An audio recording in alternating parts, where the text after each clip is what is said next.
The topic is Dr. Martin Luther King at the 21st century, and the guest is Dr. Louis Baldwin from Vanderbilt University and one of the preeminent Martin Luther King scholars of our period. And of course, Dr. Baldwin, let's continue our conversation dealing with Martin Luther King. I think you were talking about King's attitude toward poverty. And Yes. And if I had to add something to that, I would say that King consistently called for a redistribution of wealth, for a kind of restructuring of the capitalistic system, so that the have-nots can grow in terms of material goods, and I think that's still important today. I think we need to look at the wealthy, we need to look at the people who are very poor, and we need to ask ourselves, why should some people be very, very rich and others be very, very poor? And I think we have to look at capitalism in a very critical way. It's what Dr. King was about.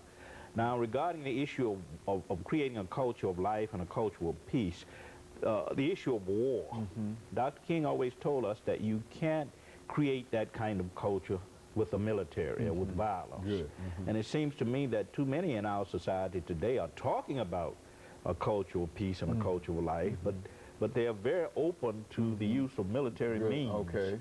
And another thing about this, let me push it further and say that when Dr. King was talking about this culture, he was not simply talking about the United States. He was talking about a global, on a global level, creating a culture of life and peace from which all people of the world can benefit. Very good. And he had that in mind.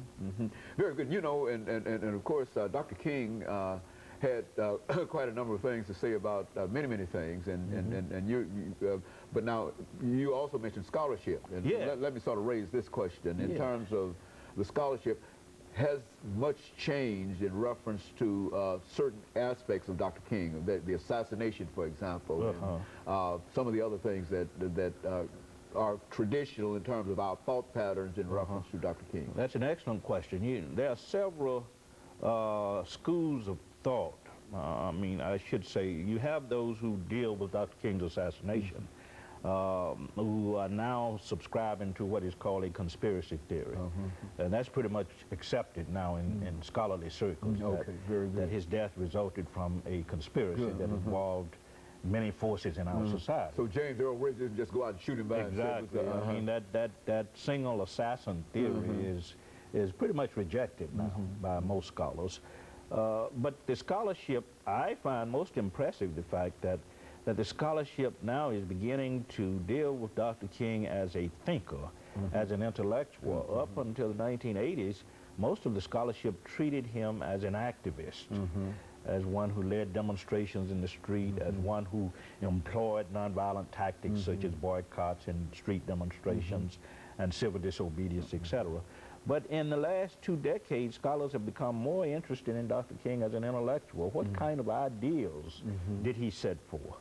Ideals that might be useful for us today as we try to address problems of race, problems of economics, problems of violence and human destruction. So the scholarship is moving in that direction. I think scholars are also beginning to see Dr. King as a world figure. And I think that's important because for too long we limited him to the American context. Almost to the South. That's right, and seeing him as a Southern black leader, as an American Gandhi.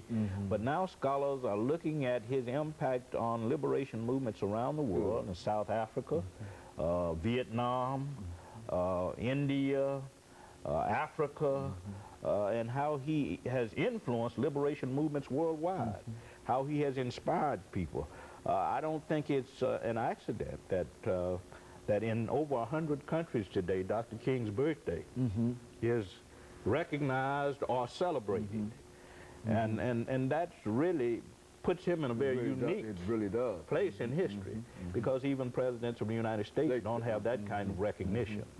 And so Dr. King, I think, is being appreciated finally for what he tried to give us a half-century ago, for what he tried to achieve in terms of not just a national beloved community, but an international beloved community.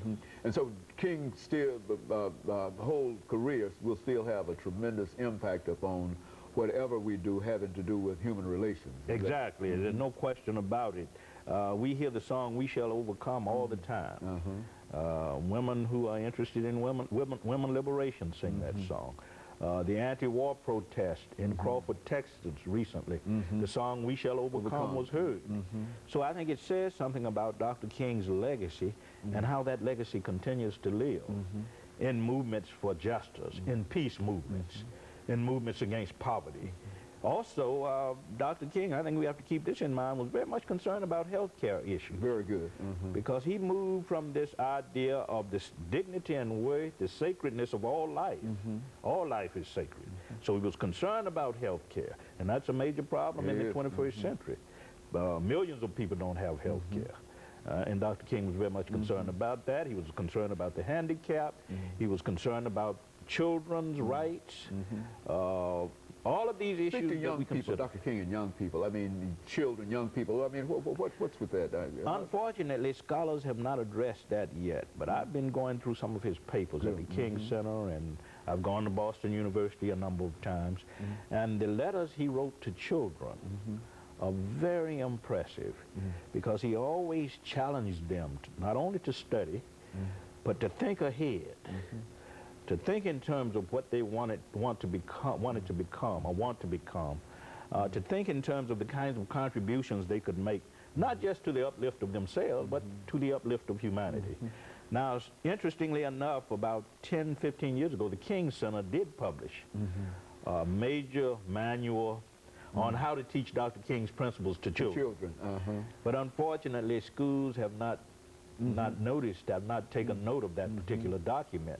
It's a very, very important document that gives guidelines for teaching children nonviolent principles from kindergarten up to grade 12. So there's already a plan that has already been laid out by Dr. King in terms of how that can be done. It's not being used, and I think given the levels of violence in our society and in our world, we're going to have to start looking at documents like this and looking at Dr. King's life and his teachings and to sort of determine the meaningfulness of those teachings for us today, because there's a certain timelessness about the concerns that Dr. King raised with respect to violence and human destruction. You know, that's why we always return to that 1997 interview, that no matter when you listen to that, you can listen to it in 2005. It still seems as if it was done yesterday, primarily because of that timelessness that you're talking about. Exactly. And of course, Dr. Ball, we're going to have to take our second commercial break, and after which we'll come back and give you an opportunity to close us out for today.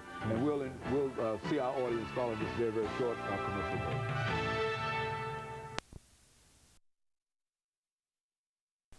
The topic is